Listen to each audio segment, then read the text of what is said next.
Hey nerds, what's up? Today we're talking about the self-published book Winds of Strife by Gutman. See you after the jump. So a lot of you commented on my last reading goals video that you want to read more self-published in 2021, and that's something I'm looking to do too, and I started it off really well with this self-published book by Gutman named Winds of Strife, and I ended up really liking it. This was about a 4 out of 5 stars for me. I really enjoyed it. It was advertised as a fantasy for people who liked Sanderson, which does happen a lot and makes me a little wary sometimes. I'm always like, is it really though? Because people just like to say that. But I actually think this was pretty accurate and I really enjoyed this book. So today I'm going to talk about what I liked and what I didn't like about Winds of Strife, which is going to come out on January 24th. So let's get into it. Starting off with what I liked. And the first thing I'm going to talk about is a little shallow, but it's just the cover. I feel like with self-published novels, you don't have that hype or really a knowledge of what the book is about to draw you in as much. So I feel like the cover actually is extremely important. And I was really drawn in by this one. I loved the colors of it. Blue is personally my favorite color, and I really love it on covers. And I also like that it had this thing that after you read the novel and when you go back and look at the cover, it means more, which I always think is a nice touch. I like being able to recognize elements in covers. So even though that's a really dumb thing, I really like the cover. I wanted to talk about it. I think it looks really nice. So the beginning of this book is really, really strong. It pulled me in immediately. It was a prologue and it immediately sets up our main issue in the novel, or I guess I should say the overarching issue in the novel, which is that the nights keep getting longer and no one can figure out why, but people think that it's a witch that is doing it, that is making the night longer. And witch is used in a different term, so don't get turned off by that immediately. But yeah, so our nights are getting longer and the prologue is off with a bang. It is super action-packed. It is super interesting. It really drew me in. It really made me interested. And it also sets up a person who will be the savior. And what I think is very cool about this book is that person who's set up as the chosen one is not our main character. And in fact is a very kind of side character. She's important to the story, but definitely not the main character, which I think is a kind of a cool subversion of that trope. Like we have this idea that there's a chosen one that no one else knows about except the reader, but they're not our main character, which is kind of nice because I think sometimes people get tired of the chosen one as a main character, so it's nice that that's kind of off to the side. I think that's very interesting. I also really liked the magic system in here, and I definitely agree with the author that the magic system is very reminiscent of a Brandon Sanderson magic system. In fact, it reminded me a lot of Allomancy personally. The magic system is basically you can use emotions to feel your magic, which I thought was really, really cool. And there's specific emotions that do specific things. You can harness them to certain effects like calm or love or hatred or anger. So I thought that was really cool. And one thing I particularly liked about it was that the downsides to harnessing this magic were very clear from the get-go. There was costs. There were consequences to the magic, which is something I personally really enjoy, and I think that's something I've always enjoyed about Sanderson magic systems, is that there is a clear power and there's a clear drawback. And the author did very well at establishing this very early on and also sticking to it. I have read books that I'm like, you didn't punish the main characters enough for using this power, and I feel like the characters are appropriately given the time to feel the effects of the downfalls of the magic. So I really enjoyed that about it. I really liked the moving puzzle pieces of the plot.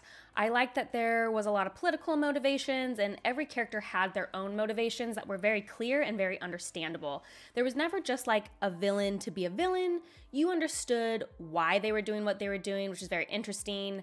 I really liked how the author played with what the readers knew and what the characters knew. There was a lot of that sort of juxtaposition of like, we know that character's line, but no one else does. We know what really happened and no one else does.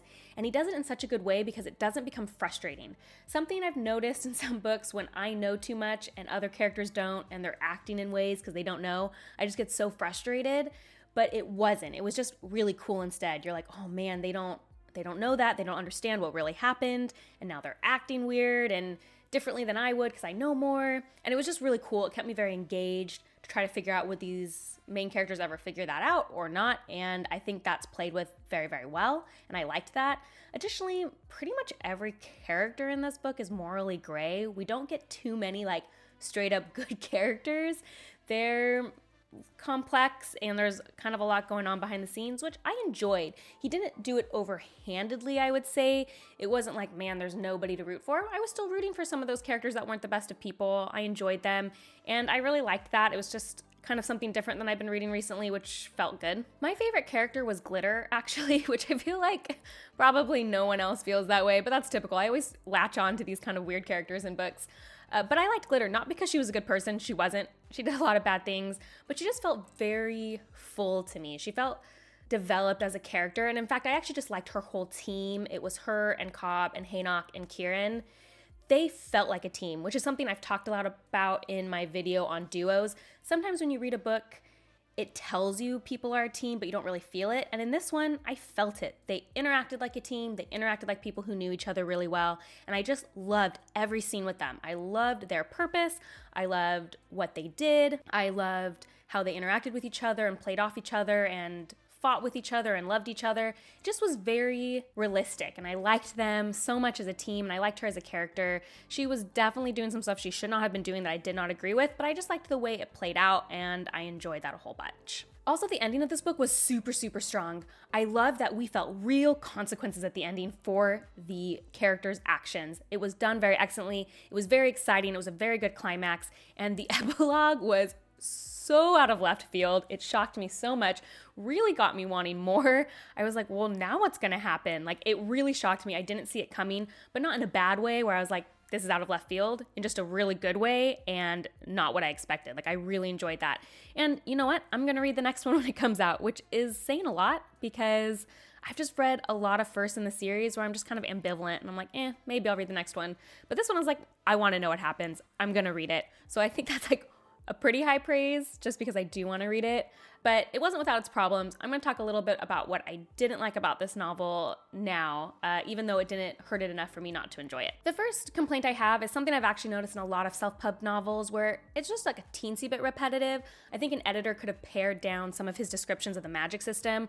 I found that he was repeating a lot of description of the magic system that I just didn't need as a reader. I understood how it worked. I didn't need it anymore. Something I see a lot with self-pub, like they could have just edited it a little more tightly. It's not a slog. It's not like this repetitive thing became a burden. It's just something I kind of noticed and just got a little on my nerves. Like, okay, I already get it. I get how the magic system works. You don't need to keep repeating kind of the same phrases over and over. It wasn't a big deal, just kind of something I noticed. The next problem I had was really with Diane's story. Diane is a character who interacts a lot with our main character, Nye, and her reaction to Nye just really bothered me. In conjunction to a storyline with Glitter and Hannock earlier in, I felt like there was a subtle messaging in this novel that's like, abuse is okay as long as it was for their best good. Nope. Just in case anyone needs to hear it, that's not true. Like, abuse is okay if the characters had a sad backstory. No, abuse is never okay. Like, it might give us sympathy for that character who's abusing. They had a very tragic backstory, but like, abuse isn't okay. So that was very bothersome to me. I really didn't like the forgiveness that Diane gave Nye. It bothered me a lot. And the only reason this didn't affect my feelings on the book more is that I feel like the most abused character, who I won't name just like for spoiler reasons, the character that's like the most abused in this novel, their story isn't finished. They don't know still that they're being abused, and we don't know how that ends. And so I'm really hoping the author handles that in a good way. Like, if the author just has that character be like, I forgive you, I'm going to be like, I'm done with this series. Like, I can't condone that, and it's just so unrealistic. So I'm really hoping that in the second or third book, we get a very good ending to that abuse that's like, hey, this wasn't okay, and this character can kind of rise above in a different way that instead of being like, it's okay. So I'm really hoping for that. And I think what this stems from is that our main character, Nye, he's not a good person. Like, he has admirable goals, and I rooted for him in some ways, but he's very morally gray. He does not make good choices. He doesn't do good things. He's not a good person. And I feel like the author was too afraid to let us not like the main character. I think the author made an unlikable main character and then was nervous that we wouldn't like him enough. And so he had other characters react to him in a way to try to kind of influence how the readers felt about him. And it did not work for me. It ended up just frustrating me. Like, it's okay. You made an unlikable main character. That's okay. As readers, we'll still sympathize with him probably, but it's okay that he's unlikable. And I feel like the author needs to just sit in that a little more. Like, it's okay, I made an unlikable character. If people don't like him, that's okay. They can still like my book. So I think that's maybe where that came in. And at the end, the author gives an author's note that kind of touches on this abuse stuff. And I felt like you shouldn't have had to write an author's note about it. That shows me that you were worried about how things came off in the book. So you should have changed the things in the book so that you didn't have to explain yourself. So I thought that was kind of interesting. And I'm really hoping the author can do a better job in the next book of really getting that point across that abuse isn't okay no matter what. So we'll see. I mean, I'm giving it a chance. I'm not going to make a judgment yet on it. I'm going to wait. I also didn't like the 12-year-old in the story. I thought her actions were super unrealistic. That's not how a 12-year-old would act in that situation. I just thought the whole thing surrounding her was like, didn't make any sense. But it was fine because she's such a small part of the book that this, like, it just didn't really bother me. She wasn't in very much of the book. So it was like, okay, but just unrealistic. I was just like, do you know 12-year-olds? I don't think that's how a 12-year-old would act personally. And then my last gripe about the book is just that we don't get a lot of movement on the ever-growing night. Like, this book focuses a lot more on different things underneath that overarching plot line about how the night's growing longer. And I just wish that had been moved on a little further. It was just so interesting to me. I wanted to get that plot line a little bit moved forward. Based on the ending of the book, though, I think book 2 is going to focus a lot more on it. So that's one of the reasons I'm very excited to read book 2 is like, hey, I want to know, why is the night getting longer? What's happening there? So I just wish there had been a little bit more of that. And finally, my last gripe, of course, is a romance gripe because it's really hard for me to like romance, but everyone who fell in love with the princess reminded me of this scene from The Swan Princess, if you guys have seen that, like a 90s throwback. It was just like, you're all I ever wanted. You're beautiful. Thank you. But what else? What else? Derek? What else? What else is there? okay, I get it, she's beautiful, but like, you're falling in deep love. Like, it just didn't make sense. I'm sort of wondering if there's gonna be an explanation for that, if there was like some sort of magic going on, because it like literally came out of nowhere. So that was kind of lame, but again, not a big deal. Like I said, I really enjoyed this book. I would really recommend it to people who love kind of like that epic fantasy feel, who really love cool magic systems. I really enjoyed it. I'm going to be reading the next one. So it's Winds of Strife by Gutman. It comes out on January 24th, which is coming up. It's a great book to add to your list if you want to read more self-pubbed or if you just want to enjoy a good book.